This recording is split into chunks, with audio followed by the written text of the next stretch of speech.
Kaugnay po ng pagbabalik sa bansa ng hero dog na si Kabang mula Amerika, makakusap natin si Dr. Anthony Lim, ang veterinaryo ni Kabang. Good morning po, Doktor. Doc, good morning. Good morning po. Yes. Ano po ang nakita niyong pagbabago kay Kabang matapos siyang gamutin at manggaling sa Amerika?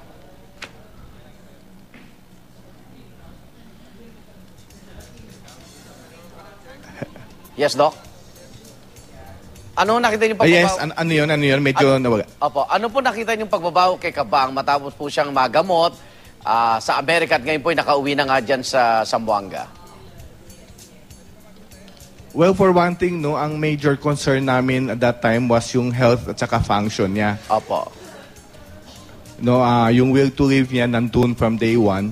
So, at that time, she has to be given antibiotic every day.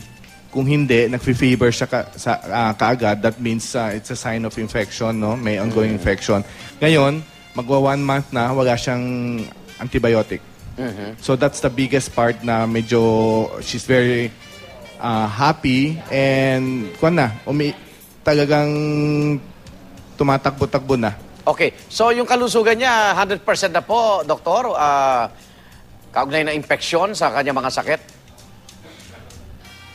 Yeah, actually lahat. Yung cancer niya, na-overcome na niya. Yung heartworm niya, the latest check nung pumunta ako, she was declared free of heartworm. So lahat okay na siya. So health-wise, she's 100%. Okay. Dok, paano yung pangangalaga niya ngayon? Hindi ba nabago na yung eating habit ni Kabang?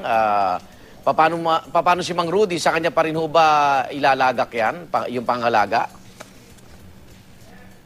Yeah. Actually, yung eating habit niya, no, from the time we took Kabang under our care, naka-pedigree na yan, naka-dog food na yan.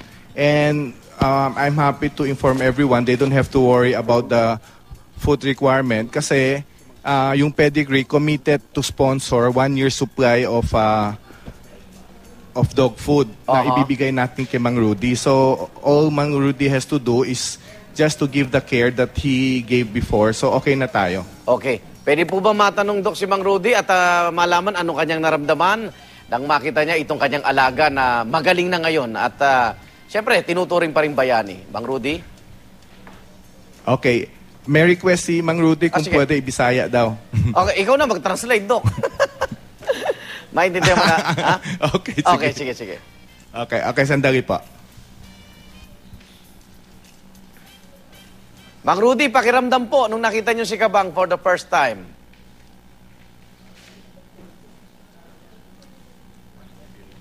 Malipayon ako. Dahil nakita ko na ang aso ko. Maligaya. Ayun. Masaya na siya nung nakita niya yung...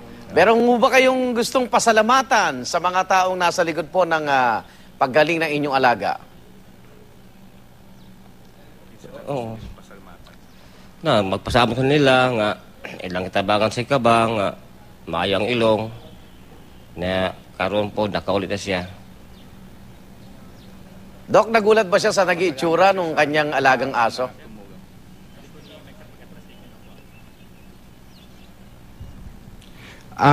Nagpapasalamat siya sa lahat ng tao na tumulong na at least na cover na daw yung na-cover na yung mukha. Opening sa mukha and naibalik na sa kanya. Masaya ba siya sa nag-iitsura ni Kabang, Dok? Masaya ba siya? Siyempre, masaya. At least may nagkaroon Yun, natutuwa daw siya kasi sa itsura ni Kabang ngayon. Okay, mensahe o, Dok. Tuloy-tuloy ang pagtulong pa rin dito kay Kabang, ano?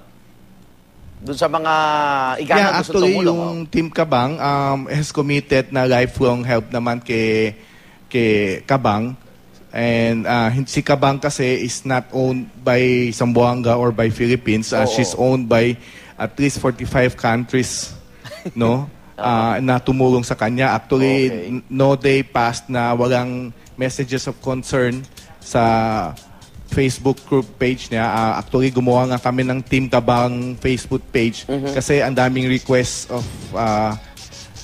of them to be able to share their messages at saka pictures with Kabang, encounters ni Kabang. So we did that. So at least they will not be they don't have to be worried na sa condition ni Kabang. We'll be updating them kung ano talaga nangyayari kay Kabang na and sa mga misyon ni Kabang. Okay, maraming salamat, Dr. Anthony Limpo, veterinaryo ni Kabang.